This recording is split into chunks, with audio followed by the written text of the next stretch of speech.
So apparently, the national media headlines want you to believe the housing market is either on fire or in flames. Depends on which clickbait headline you're reading today.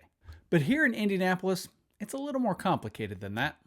We've got rising prices, increased inventory, and buyers who are either pumped or paralyzed. Let's see what's really happening. This video is part of an exclusive collaboration with top real estate YouTubers from across North America. We're each breaking down what's really going on in our local markets. The kind of stuff you're not going to hear from your local evening news or from a recycled blog post you read from 2022.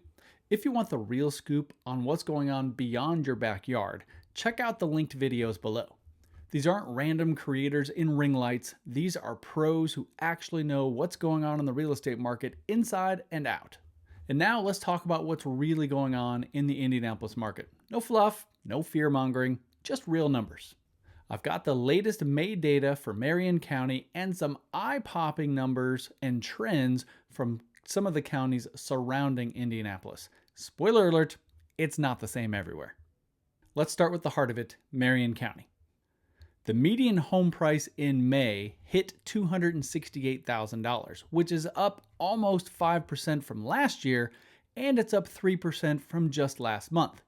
Now, in a typical year, getting outside of any pandemic era real estate, home prices appreciate at about 4 to 5%. So based on a comparison to last year, the fact that home prices went up nearly 5% is pretty typical. Homes are sitting a little longer, 12 days on the market. That's up 33% year over year, and we've got a little over 1,900 active listings, which is a big jump of 19%. Translation, we're no longer in that blink and it's gone frenzy. There's more inventory and more balance, but sellers still have a slight advantage. As you can see here, the number of homes sold was up slightly and new listings ticked up a little bit too. So we're busy, but we're not overheated.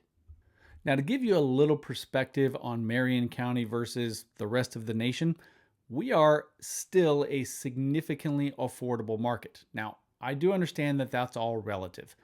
From a nationwide standpoint, people can look at Indianapolis and go, oh my gosh, homes there are so affordable.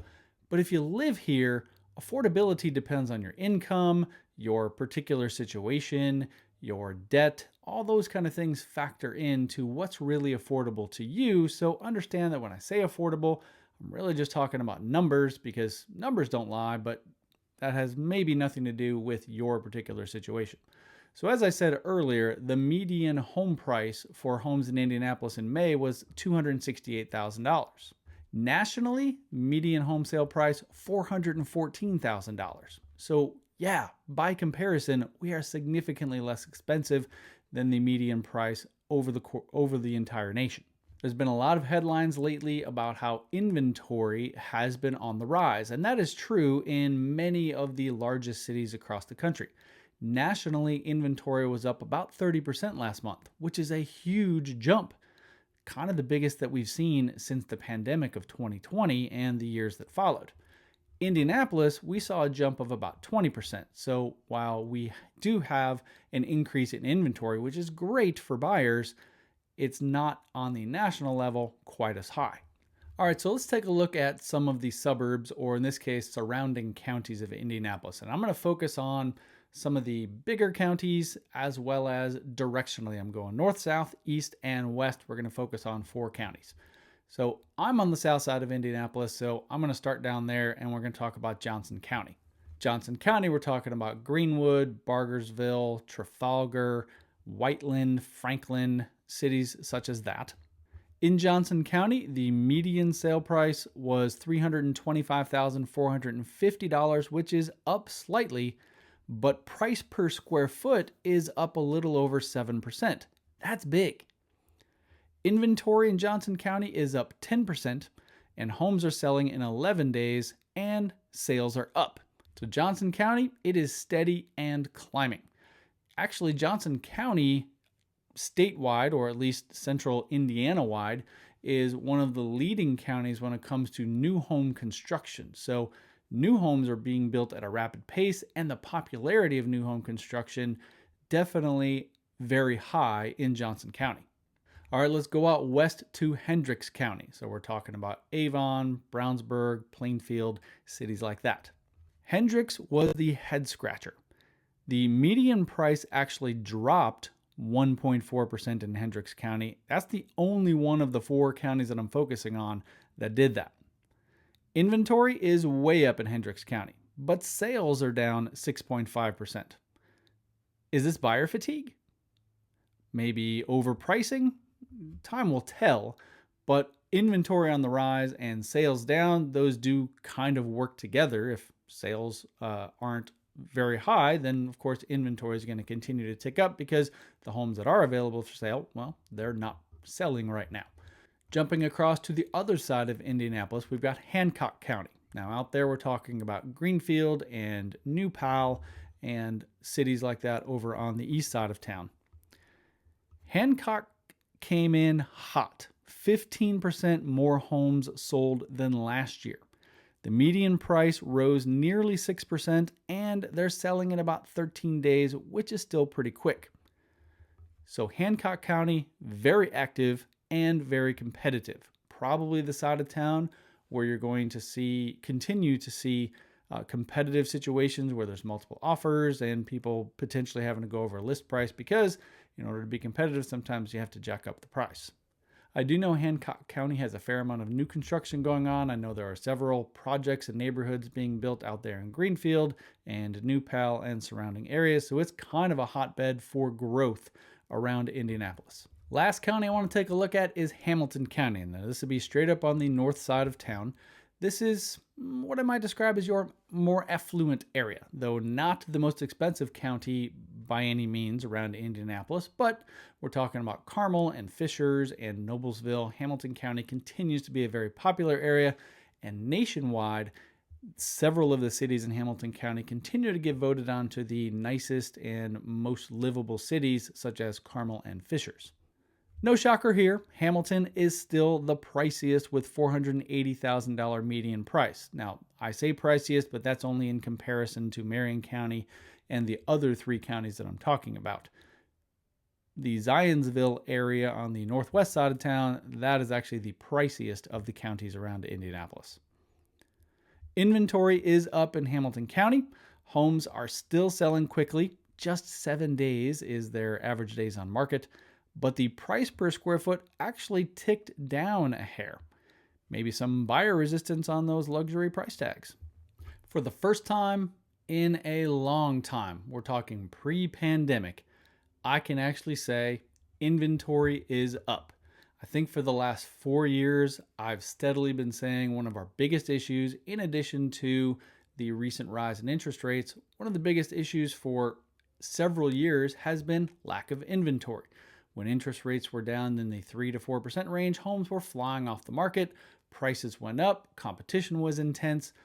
We're starting to see that level off, and where it has been a seller's market for about 4 or 5 straight years, it's starting to tilt the other way.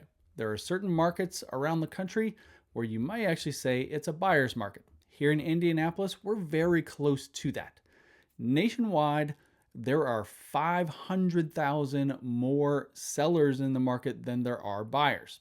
That's a lot. Gives buyers more flexibility. Indianapolis is not quite that high. In fact, if you look at the numbers, Indianapolis has about 20% more sellers than there are buyers. So it's not as massive of a shift here as you might see nationally. So what does all of this mean for buyers and sellers? If you're a buyer, it means you have more options. You don't necessarily have to be super quick to get in and see a house. You're not necessarily going to be competing with multiple offers. And as a buyer, you probably have more of a chance to actually negotiate some things, whether it's inspection repairs, whether it's seller concessions, whether it's time for closing that may work out in your favor. Now, that's no guarantee for any house. I've actually heard in recent weeks where there have been situations where there have been multiple offers on homes, And a home, because it was competitive, wound up going for well over list price because there were so many offers. So basically what I'm saying is if the home is in excellent or really good condition, if it's in a really popular area, you're still likely going to see a competitive situation because we do still have a lot of buyers in the market. And depending on where we're talking about, maybe there aren't a lot of homes for sale in that area and it's popular and people want to get in there. So that's going to wind up bringing in competitive offers. But in general, we're seeing inventory rise. We are seeing homes sit on the market longer, which means as a buyer, you are starting to have a bit more leverage than we've seen in the last 4 or 5 years. What does all this mean for sellers? Well, as a seller, I think my biggest advice is that you have to be realistic on your price. You can't come in and price your house super high and think that people are just going to flock to your door, throw offers at you, and you're going to have a situation where the competition makes that price go up and up. Pay attention to your realtor and what they recommend for listing the price of your house. The majority of realtors are going to come in and talk to you and give you advice for pricing your house at a reasonable amount based on the current market situation. Realtors know the market pretty much better than anybody else. You can't just necessarily use, oh, my neighbor down the street sold their house for this amount of money. My house is nicer than that, so I want to price it higher than theirs. That's not a smart pricing strategy. Yes, that house could be used as a comparison potentially, but there's always differences in houses. Look at countertops. Does that house have a pool? Have they recently gotten a new roof or new siding or anything like that that may be different than your house? Just because it's similar doesn't mean it's exactly the same. Thus, you should not price it exactly the same. The more competitive that a house is priced, the more likely you're going to draw interest and potentially have competition that could drive the price up higher. I'm not saying you want to drastically undervalue your house because of course you want to get the money's worth out of it, but be smart about your pricing strategy. Listen to your realtor and consider all your options before you just say, I want to list it at this exorbitant amount of money, because in that case, you're more likely to have your house sitting on the market for longer than you want it to. So if you're thinking about buying, selling, or just sitting on the fence, binge watching Zillow like it's Netflix, reach out. I'll help you figure out which move makes the most sense in the current market. And hey, don't forget to check out those other market updates from across North America that I've linked down in the description. Support the good agents out there who are trying to bring you real information, not just the AI generated stuff. Thanks for watching.